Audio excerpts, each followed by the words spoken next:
Je range mon bureau numéro 116. Alors oui, la numéro 115, c'était il y a 3 jours seulement, mais il se trouve tout d'abord que la dernière lecture a été un peu interrompue, ainsi que quelques remarques que j'avais pu faire. Donc voilà. Et puis aussi qu'il y a d'autres livres que j'ai lus récemment et que j'avais envie de faire une vidéo sans trop traîner. Alors le livre dont je n'ai pas pu finir la lecture parce que manque de place dans le téléphone, etc., etc., problème que j'avais déjà eu, c'est celui-là, Neverland, The Pleasures and Perils of Fandom, de Vanessa Kisuule, qui m'a été offert par ma sœur pour mon anniversaire il y a 2 mois, que j'ai lu il y a 1 mois et demi à peu près. Et j'avais lu un extrait. J'avais pas dû dire d'ailleurs de quel chapitre c'était extrait. C'est le chapitre qui s'intitule Magic et qui doit être... Il n'y a pas de numérotation des chapitres, ça va être le 2e chapitre si l'on accepte l'introduction, l'introduction.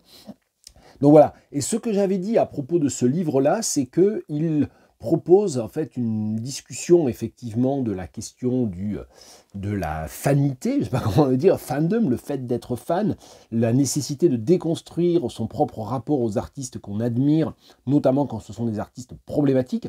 Et ce que j'avais dit et qui a été coupé, en fait, c'était que ce livre-là, je l'ai lu en pensant à un livre que je n'ai pas lu, mais dont j'ai beaucoup entendu parler. Et il y a notamment une vidéo d'Azélie Fayol sur la chaîne Un Grain de Lettres au sujet de ce livre. C'est le livre de Claire Dedra, qui en français, dans sa traduction française, doit être Les monstres séparés, l'homme de l'artiste ou quelque chose comme ça.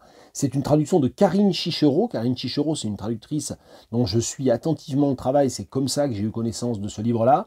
Et j'avais lu en ligne, en fait, le premier chapitre, enfin les 10-15 premières pages du livre de Claire Dedra en anglais, avant que la traduction française ne paraisse. Et ensuite, j'ai entendu, écouté, avec beaucoup d'intérêt, la vidéo d'analyse et de discussion de ce livre, de sa traduction française par Azélie Fayol. J'essaierai de penser à vous mettre le lien en dessous, mais évidemment, il faut s'abonner à la chaîne Un Grain de Lettres si ça n'est déjà fait. Alors normalement, c'est dans l'autre sens, parce que la chaîne Un Grain de Lettres, elle a 5 ou 6 000 abonnés, alors que moi, je stagne à 700. Mais on ne sait jamais s'il y a des gens qui m'écoutent et qui ne connaissent pas encore Un Grain de Lettres et Azélie Fayol. Il faut absolument, évidemment, aller écouter son travail. Beaucoup plus structuré et beaucoup plus cohérent que le mien, c'est peu de le dire. Alors, je voulais juste finir de lire le passage que j'avais lu et qui avait été interrompu. C'est à la page 80. When something wows us, we assume we are seeing something new and original. This is bolstered by the gaps in our knowledge, the overwhelming dominance of a handful of stars, and their opacity in acknowledging their references. We don't want to know that the thing we love is borrowed or derivative. A magic trick is never as dazzling as the first time you saw it. I found myself disappointed after learning that so many of Michael's ideas were built on homages and references. Of course, this is simply how culture works. All artists wear their references, consciously or not, and it's this palimpsest of ideas that makes being an artist inherently collaborative and conversational. Je fais une interruption dans ma lecture sur cette question de « This is how culture works », le fait qu'en fait, ce que propose entre autres l'essai de Vanessa Kisuule, c'est de reprendre à nouveau frais une idée assez ancienne, évidemment, qui est l'idée portée notamment par le célèbre essai de Harold Bloom, The Anxiety of Influence, les questions d'intertextualité, les questions évidemment, déjà Montaigne disait « nous ne faisons que nous entregloser », donc on a tout ça. Et je m'arrête parce que ça me fait penser à 2 choses. La première, complètement incidemment, c'est que hier, je suis tombé presque par hasard sur une reprise, une cover, comme on dit maintenant, une interprétation, une version, comme je préfère dire, d'une chanson que j'aime beaucoup, de Franco Battiato, le chanteur italien. Et cette chanson, c'est Up Patriots to Arms, et c'est une reprise, alors j'avoue que je n'ai plus le nom du groupe italien en tête, mais c'est une reprise qui non seulement musicalement est très différente, mais qui aussi change une partie des paroles. Et il y a une partie des paroles qui sont changées, c'est le dernier distique, et dans lequel justement le mot palincesto et palimpseste est ajouté. Donc j'y ai vu une sorte de commentaire méta au sein même de l'idée de reprise et de reprise, c'est-à-dire de transformation de la prise dans la reprise. Il y a autre chose aussi que je voulais dire, c'est que je suis en train de finir, et j'en parlerai sans doute, bien que ça soit un livre que j'ai emprunté, il faudra peut-être que je fasse une vidéo Je rends des livres pour en parler. Je suis en train de terminer l'immense et capitale monographie que Bruce King a consacré en 2000 à Derek Walcott et que j'avais jamais lu. C'est une biographie plus qu'une monographie, mais bon, peu importe. J'ai beaucoup de réserves sur ce livre à de nombreux égards, et j'en ai déjà fait part sur les réseaux sociaux au fur et à mesure de ma lecture. Mais ce qui est intéressant, c'est qu'il travaille sur cette question aussi de l'anxiety of influence, le fait que Derek Walcott s'est prononcé contre ce concept-là, mais le fait que quand même Bruce King essaie aussi de montrer un petit peu, et ça serait évidemment à creuser, comment Walcott, qui pourtant est un poète et un dramaturge, a surtout eu de l'influence sur des romanciers et romancières, plus que sur des poètes ou des dramaturges des Antilles. Et il parle notamment de Carol Phillips, que je connais bien, et de Jamaica Kincaid, que je connais, mais pas assez encore. Il faudra vraiment que je creuse Jamaica Kincaid. Il y a aussi en fait l'effet miroir du travail avec Naipaul et le fait que Walcott s'est construit un peu, non pas contre, mais à côté de Naipaul. Donc voilà, bon, voilà, tout ça pour dire que cette lecture que je vais poursuivre de ce chapitre-là, mais globalement de l'ensemble du livre de Vanessa Kisuule, il est en écho avec plein de choses aussi. Je poursuis. All artists, je reprends la dernière phrase pour vous remettre dans le contexte, all artists wear their references, consciously or not, and it's this palimpsest of ideas that makes being an artist inherently collaborative and conversational.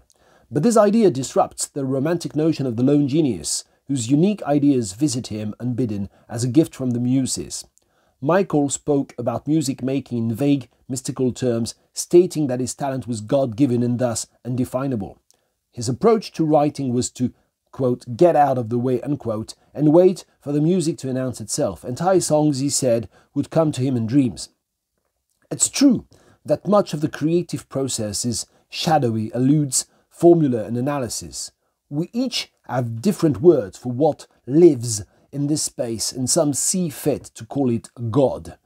An artist's narrative about process is a revealing piece of art in and of itself. It's less exciting to consider that art might simply be the result of obsessive study and technical prowess. Voilà, donc un extrait de cet essai de Vanessa Kisuule, Neverland, The Pleasures and Perils of Fandom, non traduit à ma connaissance, mais je ne sais pas si c'est en cours de traduction. Alors ensuite, il y a plusieurs livres dont je voulais parler. Il y a ce livre paru aux éditions, alors je vais pas dire Abstraction, avec une préface d'un collègue et ami, Sébastien Dubensky, dont j'ai souvent parlé.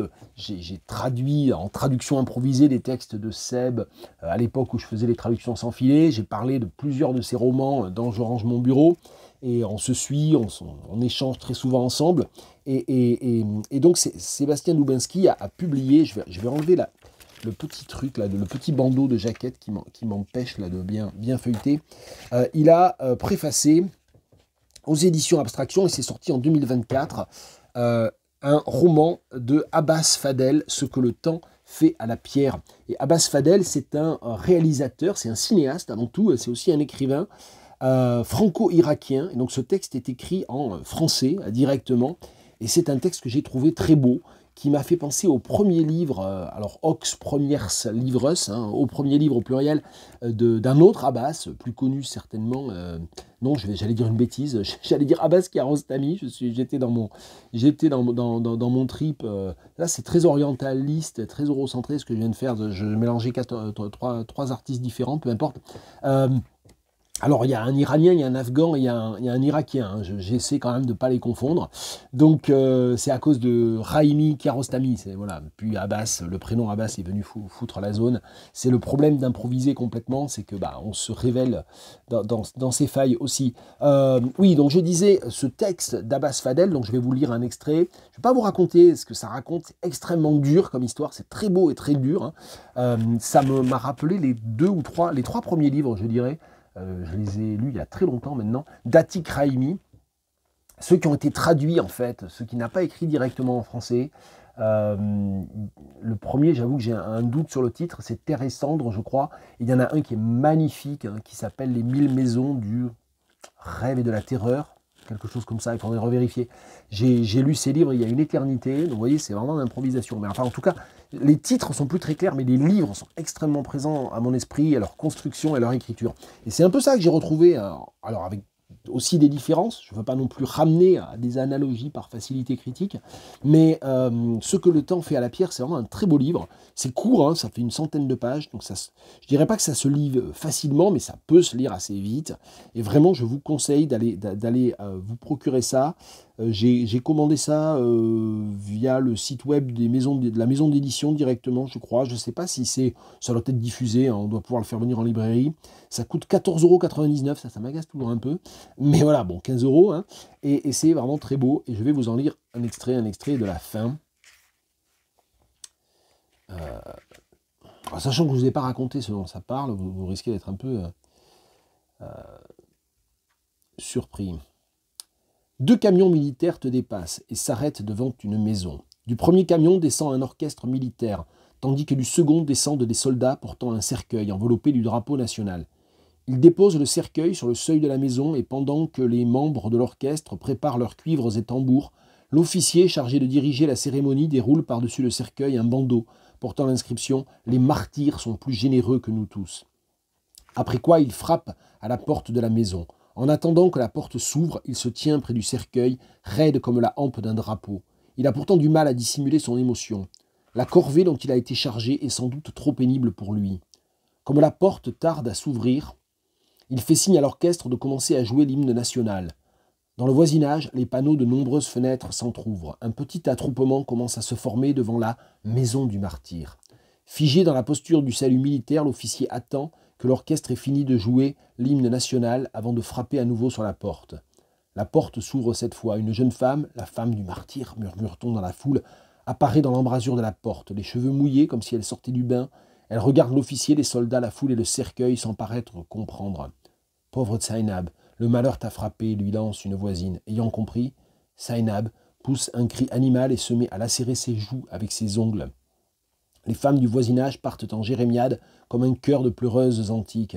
Tu avais oublié combien loin du front la vie demeure une valeur convoitée et combien pour les civils la perte d'un proche peut être vécue tragiquement. « Maudite guerre !» s'écrie un vieillard appuyé sur une canne au milieu de l'attroupement. « Ne dis pas cela, grand-père, lui dit l'officier. Maudire la guerre, c'est comme dire que vos enfants meurent pour rien. N'est-ce pas le cas? Pourquoi meurent-ils? Dis-le-moi. » Ce que le temps fait à la pierre, d'Abbas Fadel aux éditions Abstraction, à découvrir. Et puis je voulais lire un livre que je n'ai pas relu récemment, mais j'en ai reparlé il y a quelques temps, je l'avais présenté lors de ma première lecture il y a 2 ou 3 ans. C'est le livre de ma collègue, l'historienne Maboula Soumaoro, Le triangle et l'hexagone, réflexion sur une identité noire. Je suis toujours obligé de vérifier si c'est sorti en 2020 ou 2021, oui, 2020. C'est sorti en fait juste avant le premier confinement. C'est peut-être pas idéal d'ailleurs en termes de timing, la pauvre. Mais c'est un texte qui a eu un certain retentissement quand même. Et c'est un texte que moi j'ai voulu remettre en avant et reporter parce que ma collègue, je ne reviens pas dessus, a été victime d'une véritable cabale, d'une campagne de diffamation, de haine et de menaces, y compris de menaces de mort à son encontre par l'extrême droite. Et il y a 2 jours est mort cette espèce d'ignoble salopard, raciste, négationniste, tortionnaire en guerre d'Algérie. Je ne dirai pas son nom, vous saurez de qui je parle. Et je suis évidemment sidéré et en même temps pas du tout surpris de voir que la droite, le centre, etc. nous expliquent qu'il faut quand même saluer les aspects positifs. Non, il n'y a pas d'aspect positif. Hein. Cet ignoble salopard, il a inscrit le racisme et la xénophobie et le négationnisme et l'antisémitisme dans la société française depuis plusieurs décennies. Le parti qu'il a fondé avec des Waffen-SS l'a installé durablement, c'est horrible et il faut évidemment absolument pas trouver des queues de cerise ou des virgules à sauver là-dedans, il n'y a rien à sauver.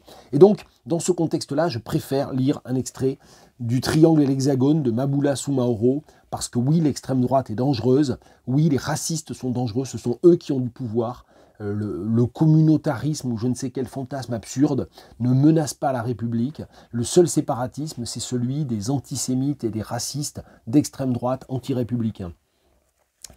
Et je lis un extrait de ce très beau livre que je vous recommande une nouvelle fois de Maboula Soumaoro. « J'étais enfin devenue noire de mon plein gré. En France, j'avais grandi à la fois noire et africaine. J'ai pris conscience de ces identités dès mon plus jeune âge. Plusieurs facteurs expliquent cela. Tout d'abord, comme je l'ai évoqué précédemment, j'ai grandi au sein d'un foyer pour lequel les origines et la généalogie détaillée étaient d'une grande importance et source d'une grande fierté.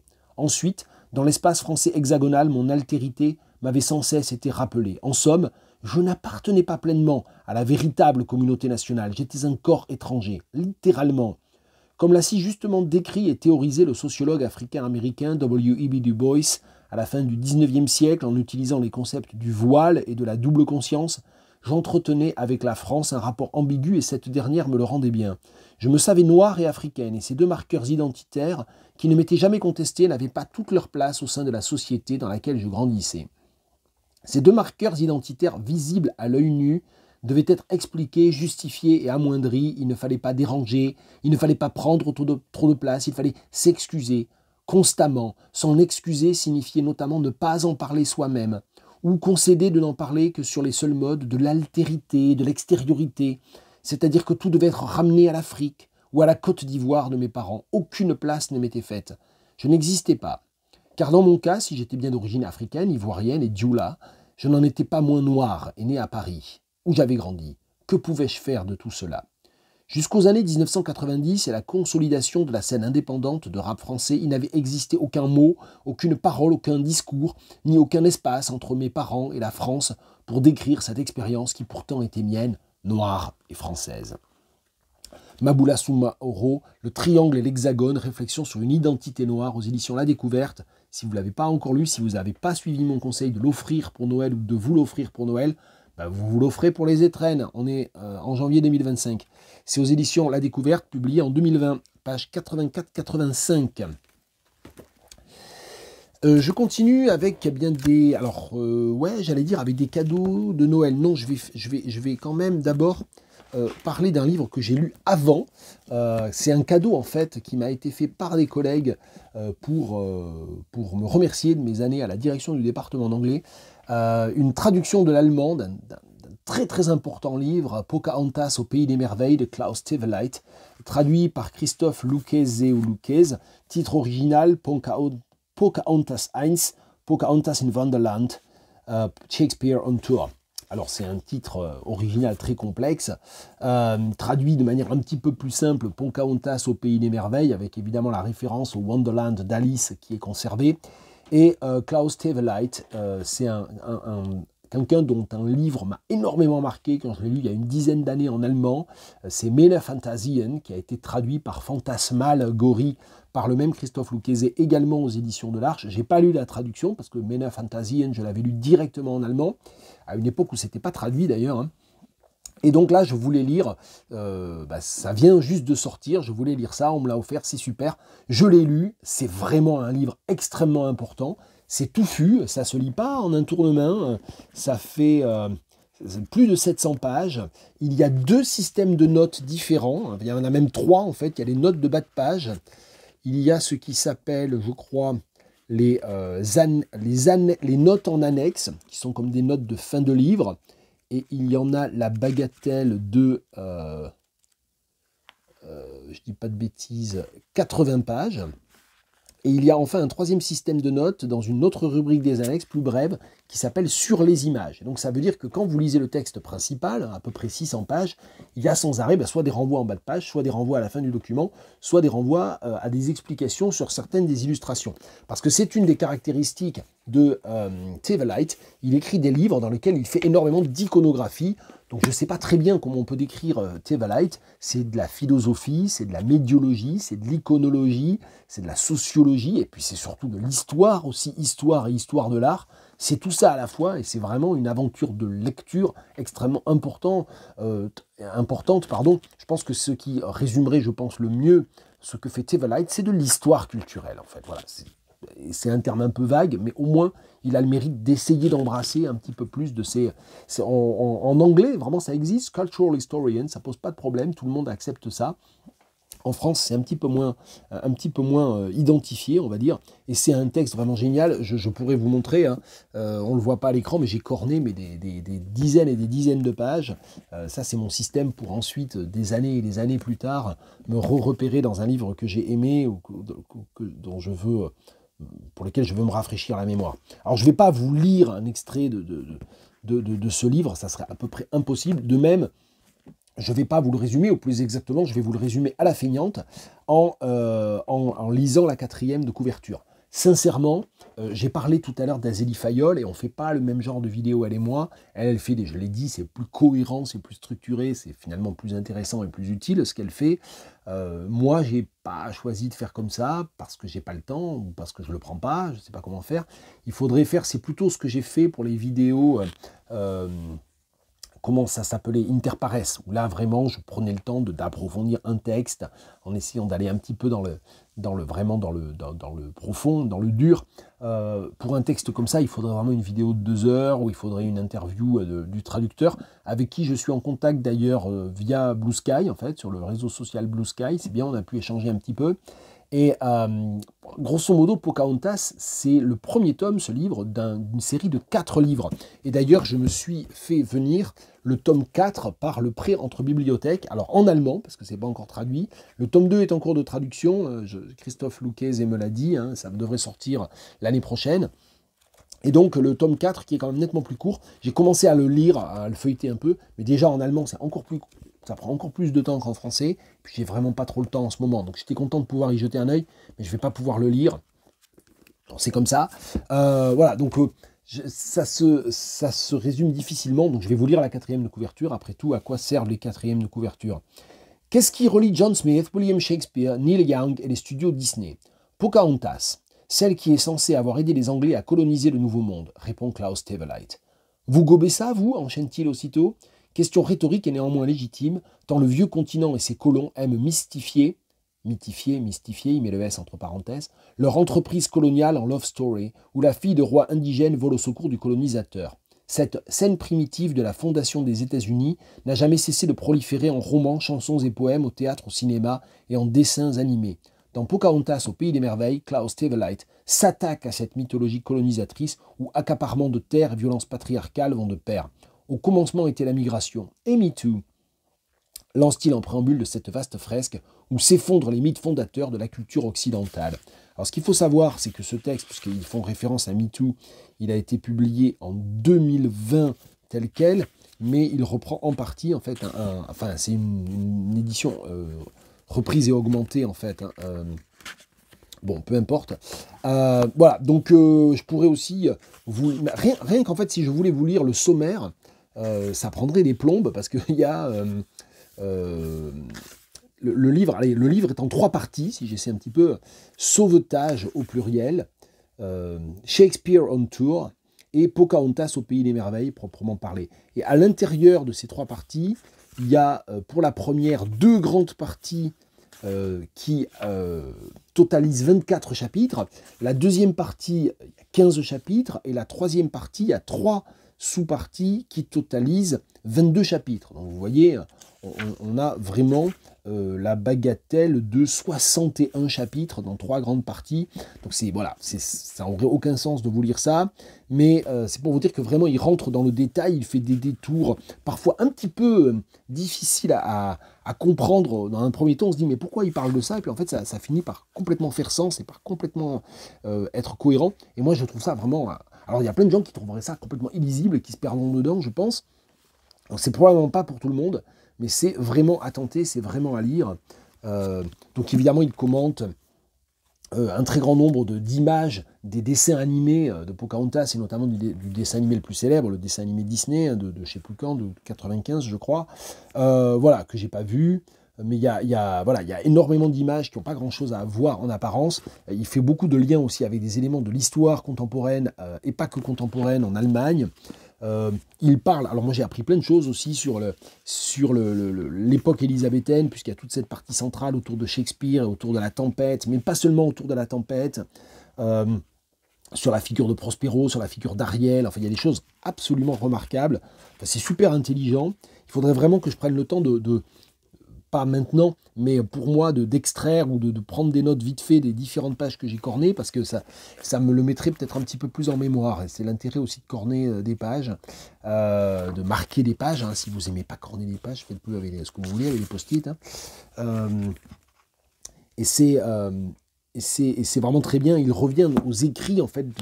Il commente et il cite abondamment. Et moi, je suis allé chercher sur Internet aussi un certain nombre de ces textes-là, des textes publiés par les tout premiers Anglais de Virginie, en fait, au début du XVIIe siècle, comment les romans nationaux se font, comment un roman colonial se fait. Hein, et bon, évidemment, moi qui suis postcolonialiste, toutes ces questions-là m'intéressent parce qu'il y a une sorte d'orientalisme américain qui est complètement mis en place et qui se met en place très progressivement et très brutalement aussi.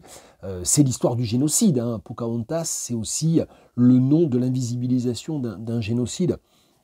Donc il y a tout ça dans ce livre-là et je peux difficilement en parler plus longuement. Je vais faire une petite pause pour vérifier que tout fonctionne parce que je commence à être un peu stressé.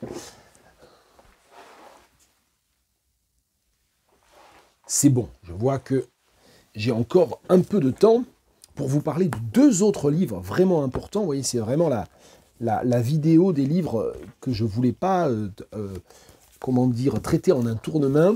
Alors, un livre qui m'a été offert à Noël par ma mère, Whale Nation de Heathcote Williams, un poème très important.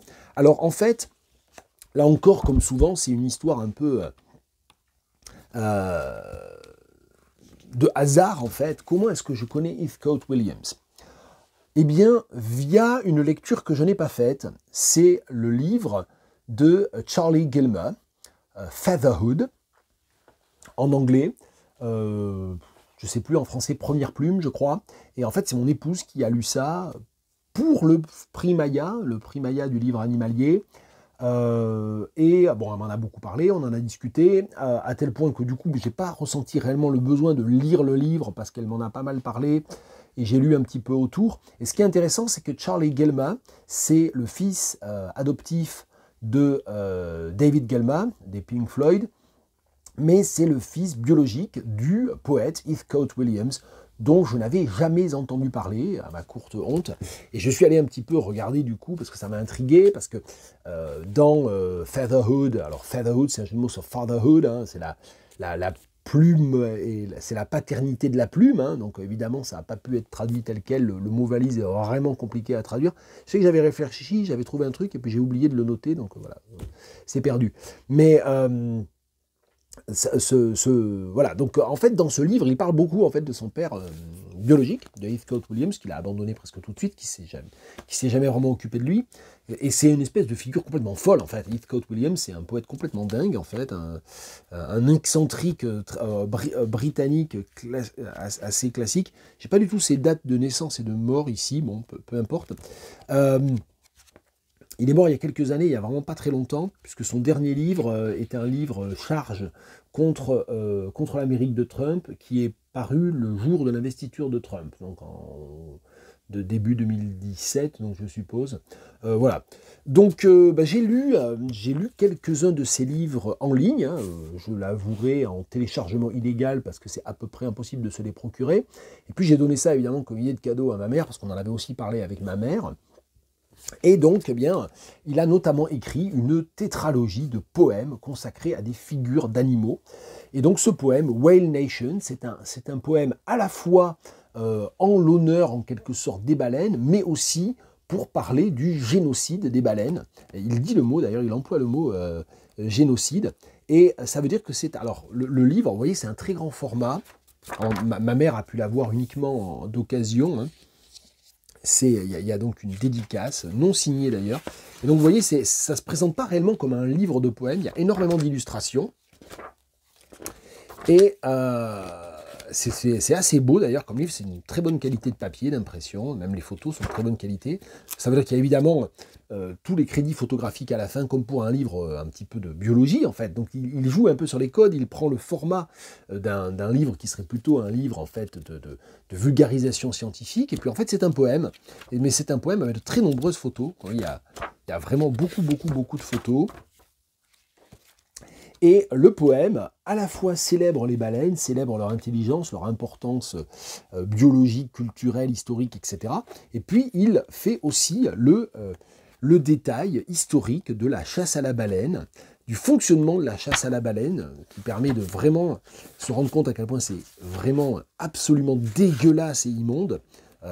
mais toujours sous forme d'un poème, qui est un poème en vers libre. Hein. Je vous en lis un extrait, page 53. As the whale comes je vais recommencer. As the whale comes within range, the engine's screw is slowed down and then silenced. An accurate shot lands between the shoulder blades. An inaccurate shot is followed up by 2, 3, or 4 more. At the end of the 5-foot-long steel harpoon, a small serrated cap prevents ricochet. The tip strikes, followed by a time-fused charge exploding 3 seconds later, splintering and lacerating the harpoon's way into the whale's side. Donc vraiment, ça décrit de manière très précise toute la chasse à la baleine, donc tout ce qu'elle a d'horrible, le dépeçage des baleines, enfin bon, vraiment toute l'histoire de la chasse à la baleine, de pêche ou de chasse à la baleine, je ne sais pas comment il faut dire, depuis le XVIIIe siècle. Et en montrant à quel point en fait, la révolution industrielle, nos civilisations industrielles modernes dépendent entièrement des baleines. Et il liste et il représente un très grand nombre de villes qui se sont vraiment développées grâce à l'industrie baleinière. Alors il y en a 3 par vers: Boston, New York, Plymouth, Tokyo, Leningrad, Vladivostok, Lisbonne, Bergen, Brest, Odessa, Yokohama, San Francisco, Reykjavik, Valdivia, San Pedro, et il continue, hein. Vancouver, Sydney, Durban, etc. Donc il y a comme ça des espèces de triades de villes dépendantes du massacre des baleines. Et donc, et il continue, c'est à partir de la page 65, par l'ensemble des produits qui n'existeraient pas sans les baleines. For fuel, for lamps and candle wax to turn night into day. For domestic lighting, for street lighting, for shop lighting, for flexible baleen filaments, for watch springs, umbrellas, toys and upholstery, even the springs in the first typewriter. Et donc on apprend que les ressorts de la première machine à écrire, j'y croyais tellement pas que je suis allé vérifier, étaient utilisaient en fait des parties de la baleine. Millions and millions and millions died in a marine holocaust, generating the implacable human appetite for electricity, petroleum and plastic. For soap, for margarine, for detergents, et donc il continue, for oilcloth, for laces, for tennis racket strings, et donc à chaque fois il y a des photos d'époque, on va dire, entre guillemets, qui représentent en fait tous les objets issus du massacre, de l'Holocauste et du génocide des baleines, et ça dure pendant des pages. À la page 82, on y est encore.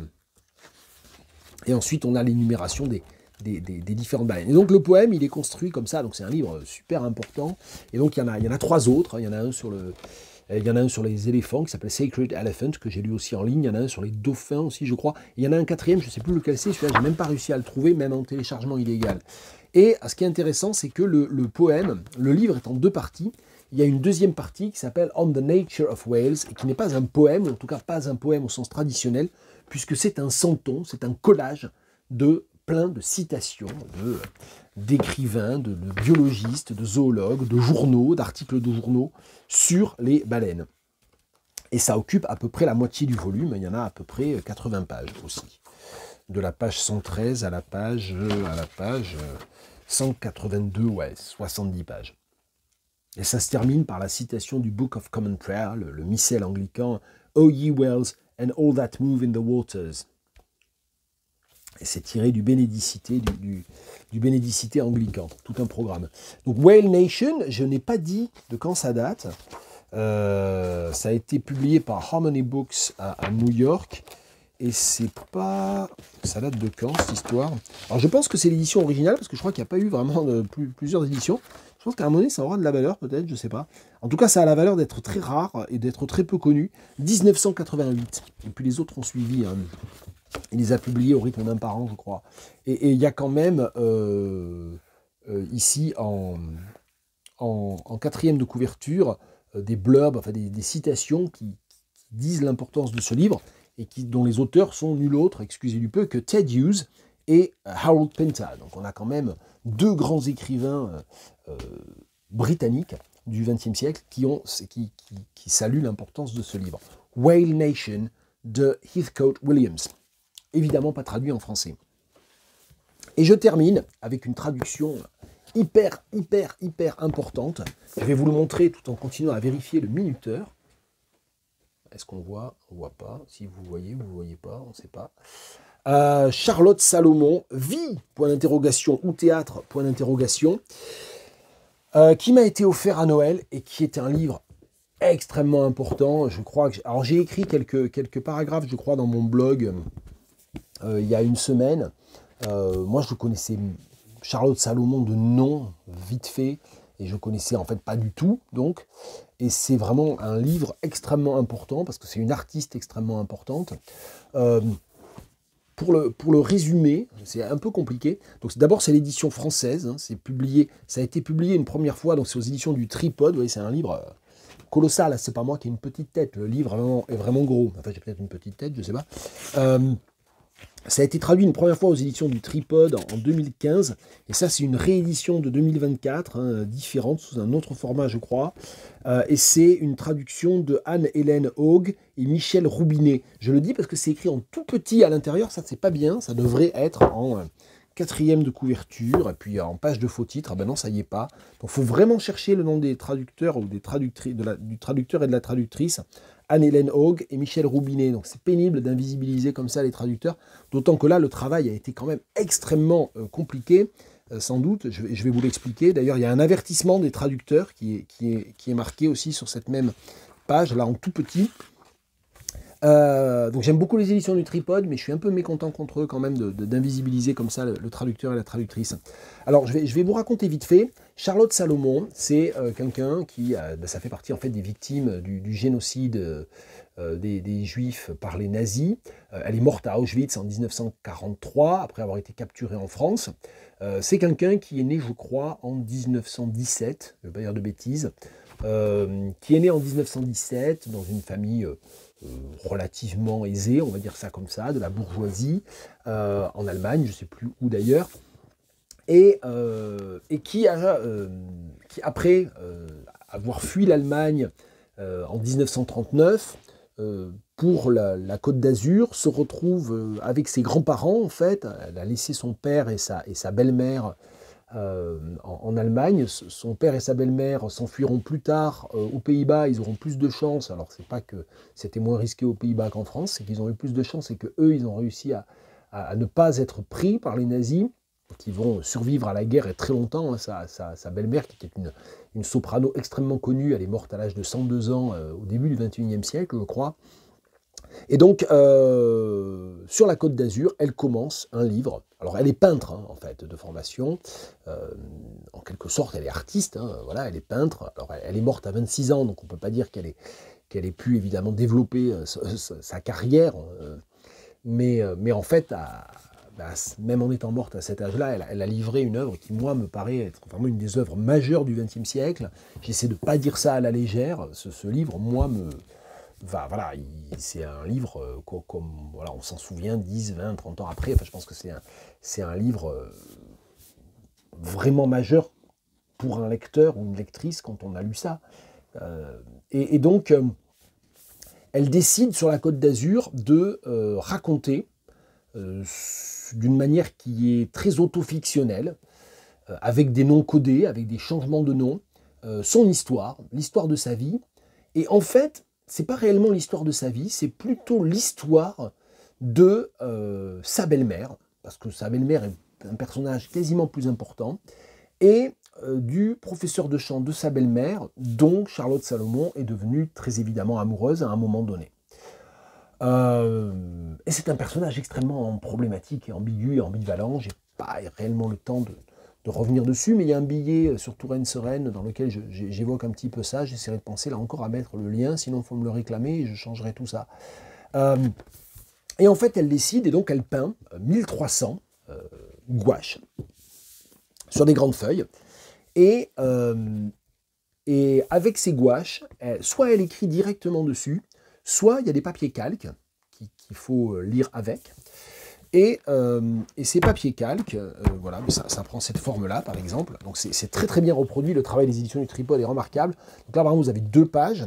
Et puis, vous avez aussi les calques. Je ne vais pas réussir à montrer, c'est vraiment pas possible. Enfin, les calques qui sont au milieu, c'est là où il y a du texte. Hein. Et puis d'autres fois, le texte, il est vraiment directement dessus. Là, par exemple, hein, voilà. Donc là, vous avez le texte qui est directement sur les gouaches. Et en fait, elle présente ça comme une opérette. Elle appelle ça une opérette. Donc en fait, c'est presque une comédie musicale, en fait, on pourrait dire aussi. C'est-à-dire qu'en fait, c'est une histoire dans laquelle il y a systématiquement, le texte est censé être un texte chanté, ou alors c'est un texte qui est parlé, mais on a les notations précises de quelle musique ou quel chant doit accompagner à tel endroit, à tel moment, etc. L'histoire. Donc c'est autofictionnel, mais c'est plein d'autres choses, en fait. C'est donc à la fois une œuvre picturale majeure, c'est une œuvre littéraire majeure. Alors, les influences de Charlotte Salomon, c'est les influences de son époque, de sa formation.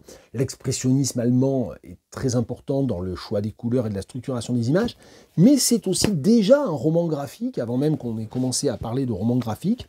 Il y a une composition des images et du rapport entre les textes et les images qui est vraiment remarquable, notamment autour du personnage d'Aberloon, qui est donc le professeur de chant de la belle-mère, et c'est un pseudonyme, c'est un nom qu'elle donne à ce personnage-là. Voilà, donc ça veut dire en fait que la traduction, donc la traduction est évidemment donnée en français, mais ça veut dire, alors ça c'est des pages absolument géniales, moi qui m'ont beaucoup rappelé Dostoïevski, puis Hans Enian aussi. Voilà, c'est le même personnage qui est reproduit plusieurs dizaines de fois par feuille, avec à chaque fois les quelques mots qu'il dit au moment où il les dit, avec à chaque fois une expression faciale différente. Bon, je ne peux pas vous montrer dans le détail, mais c'est vraiment bouleversant, enfin c'est magnifique, c'est vraiment un livre sublime. Enfin, j'ai l'impression d'être ultra enthousiaste et d'employer que des adjectifs un peu hyperboliques, mais vraiment, j'ai traversé ce livre-là et je suis sorti de ce livre avec, oui, vraiment l'envie d'employer des hyperboles. Donc c'est vraiment un livre à aller lire, à aller voir. Je ne vais pas en parler plus longtemps parce que je voudrais pas non plus trop me répéter, mais puis j'essaierai de mettre le lien vers le billet de blog où je dis aussi autre chose. Mais voilà, ma seule frustration, c'est de ne pas pouvoir vous le montrer. Mais bon, si vous cherchez sur Google Charlotte Salomon, vous allez trouver, avec le tripode, vous allez avoir un lien vers cette édition française. Puis si vous cherchez Charlotte Salomon, c'est Vie ou Théâtre, Leben oder Theater. Vous aurez évidemment plein d'exemples d'images, de planches, et normalement ça devrait vous donner envie vraiment d'aller lire ça. Il faut vraiment lire ça. Je ne sais pas combien ça coûte parce que ça m'a été offert, il y a une petite gommette sur le prix, mais en fait je sais combien ça coûte. Je suis tombé sur l'info en cherchant le lien de la photo, le lien du livre chez l'éditeur. Et voilà, et là je le refeuillette et j'ai presque envie de le relire en fait. Ça c'est sûr que je le relirai à un moment donné, pourtant ça prend du temps. Voilà, un texte vraiment majeur, vous l'avez compris. Vie ou Théâtre de Charlotte Salomon aux éditions du Tripode. C'est une réédition récente. Bien, on est arrivé au bout, je suis arrivé au bout des livres dont je voulais vous parler aujourd'hui, et donc on est le 9 janvier. Je termine en signalant que parmi les nouveautés 2025, je me lance dans la radio et je vais animer une émission de radio à partir de lundi prochain, lundi 13 janvier. C'est sur Radio Campus Tours 99.5 si vous êtes sur la métropole de Tours, puis sinon sur le site de Radio Campus Tours, ça peut s'écouter en direct. Et ça sera aussi podcasté. Je n'ai pas encore le lien de la page des podcasts, mais je vous tiendrai au courant de tout ça. Oui, je me lance dans la radio. Ça sera une émission bimensuelle, un lundi sur deux, de 10h à 11h. Ça s'appelle I Love mes cheveux. Mais c'est une émission sur la traduction et le plurilinguisme. Je n'en dis pas plus, ou plus exactement, je vous mets le lien aussi vers le compte Instagram dédié de l'émission. Si vous avez un compte Instagram et si vous voulez être tenu au courant de ce qui se passe dans cette émission où on va parler de traduction et de plurilinguisme, eh bien abonnez-vous au compte Instagram. Allez, à bientôt!